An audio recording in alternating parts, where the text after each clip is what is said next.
This is Ag Matters PM from the Iowa Agribusiness Radio Network, your daily recap of the information that affects Iowa's farmers, producers, and consumers right here in the heart of the heartland. With reports from our award-winning team of Dustin Hoffman, Riley Smith, and Mark Magnuson. Now, from the IARN studios in Des Moines, here's Dustin Hoffman. Hello, everyone, and welcome to Ag Matters PM from the Iowa Agribusiness Radio Network. I'm Dustin Hoffman. Today is Thursday, the 11th of December, 2025. We're so glad you could join us. Coming up a little later on in the program, we'll look at what happened in the closing markets today with agmarket.net. But first, we're going to wrap up our conversation with Dr. Wayne Ayers of Elanco, talking about what's going on with New World Screwworm. Absolutely, very interesting. And of course, we've been always talking about the work that's being done to prevent it. USDA has been involved in that because, as we know, flies don't care about border crossings. No one's stopped a fly yet to ask them what they're bringing into the country. So, how do we make sure that we're protecting, even though we might hear that, it's far enough away, but a fly can travel a long distance in a short amount of time. So some of the biggest risk is just us moving animals around and then wildlife moving around, right? Because they don't care about the border either. So nilgai, deer, wild hogs, they go back and forth, especially when the river's low. They don't care, right? Yep. They'll go back. They don't update their passport at all. Yeah. But we are doing, so cattle movement is really important. And the whole point of the border being closed, it's very contentious because we have people on our side of the border that have built a whole model around feeding Mexican cattle. And it's obviously hurting their bottom line. Some of them are maybe even go out of business. And it is extremely unfortunate. However, when you look at the big picture, that cattle movement, if we could guarantee that cattle movement was done with the protocols that USDA and the Mexican authorities have worked out as a preventative, then we could have some assurance to go back out. Right. The problem is not everybody is ethical. Not everybody is concerned about okay, this protocol is over here. I don't care. So we have to be cognizant of that. We're going to have to be.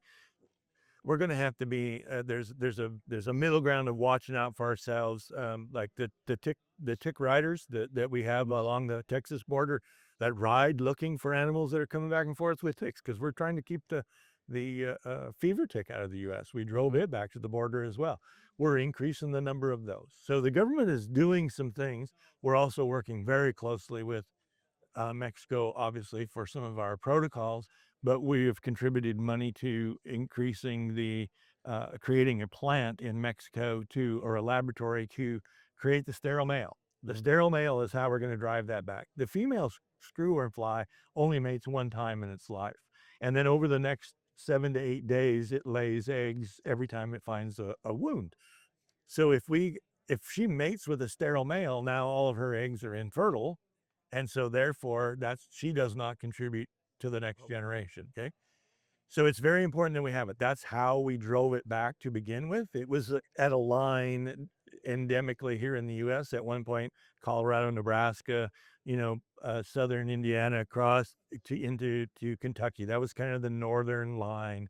Okay. Occasional excursions as we moved maybe an animal, but that's where it was. And we pushed it back. It took us 15 years to get it to the Mexican border. It took another 15 years to get it from Mexico to the Darien Gap in Panama. But it was all done with prevention and then the sterile male program. So we're contributing a lot of wherewithal, a lot of information, a lot of knowledge and cash to the Mexican government to redo this facility in Mexico. It'll probably be online somewhere midsummer, hopefully, to start producing sterile males. We're looking at new technology to increase the number of males we get out of a hatch rather than 50-50. We're trying to drive it to more males. And then we're building a new facility here in the U.S. in Texas. It's going to be longer because that's coming from scratch. We're modifying an existing facility in Mexico. Our facility is going to be brand new. That's going to be probably 18 months to 2 years out. So that's why some of this, why we're trying to help and be involved as much as we can in Mexico, trying to help them push it on back, because at the end it will benefit us. So. Well, we covered a lot of ground with New World Screwworm, a lot of great information. And of course, that's just one of many things that Elanco is paying attention to on the parasite side for health of these animals. But if folks want to learn more about the stuff you talked about, learn more about the products that are out there to help them with everything you've got to monitor for the health of these animals, where's the best place for them to get started? So as far as screwworm goes, I would make sure that I'd recommend your viewers go to the USDA site, that playbook site, and read all that information. And that's going to be current information. Florida also has a very good screwworm site because they dealt with screwworms recently in an outbreak a few years ago in the key deer. At Elanco, we have one of the largest portfolios for internal and external parasites in the U.S. So you can go to elanco.us and we can see products that we either have labeled for flies, products we have labeled for lice and ticks, and then we can also, if you know your Elanco representative, sales representative, you can get them in touch. You can talk to them, and then they will get in touch with us as technical consultants that can help work with the producers and local veterinarians on how to develop some of these protocols. Well, Dr. Wayne Ayers has been our guest here from Elanco here on the Iowa Agribusiness Radio Network. Doctor, thank you so much for that insight. Really great information. Appreciate it. Thanks for having me. It's a pleasure to be here. That again was Dr. Wayne Ayers of Elanco here on Ag Matters PM, and it's time to run down the closing markets, and we're being joined right now by Ethan Robson of agmarket.net. Well, Ethan, things started out stronger this morning with grains and even in livestock. Did that hold its way through to the end today? It did, yeah. Seeing some green on screen today in the closing session had March corn up 2.5, trading right at that 200-day moving average, 446 3/4. Soybeans up across the board too, a penny to two in January.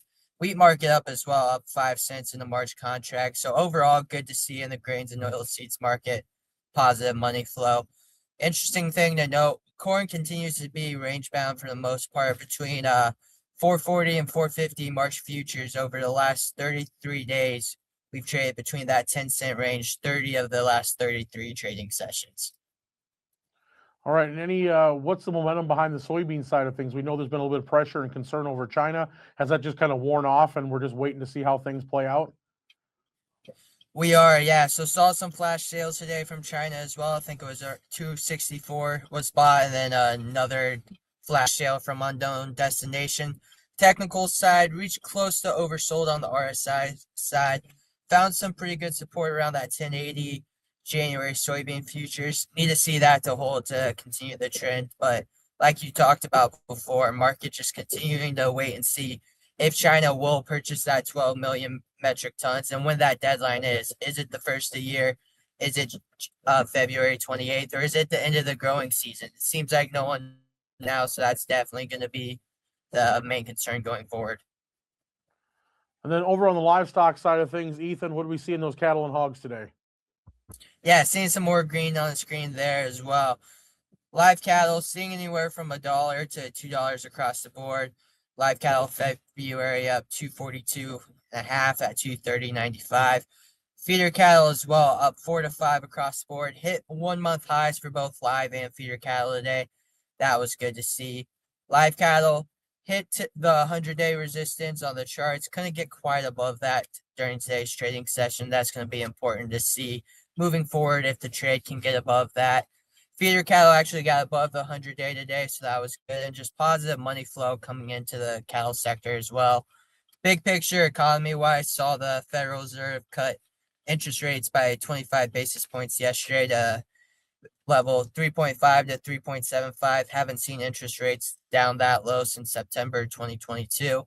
Had stock markets near all-time highs today, too. So just positive money flow in the protein and equity sector today. All right, well, folks want to look at some of that intel you guys are following and get some ideas on what they should be thinking about with their trade ideas. What's the best way for them to get in touch, Ethan? Yeah, give us a call here in Bloomington Normal, 1-800-779-1515.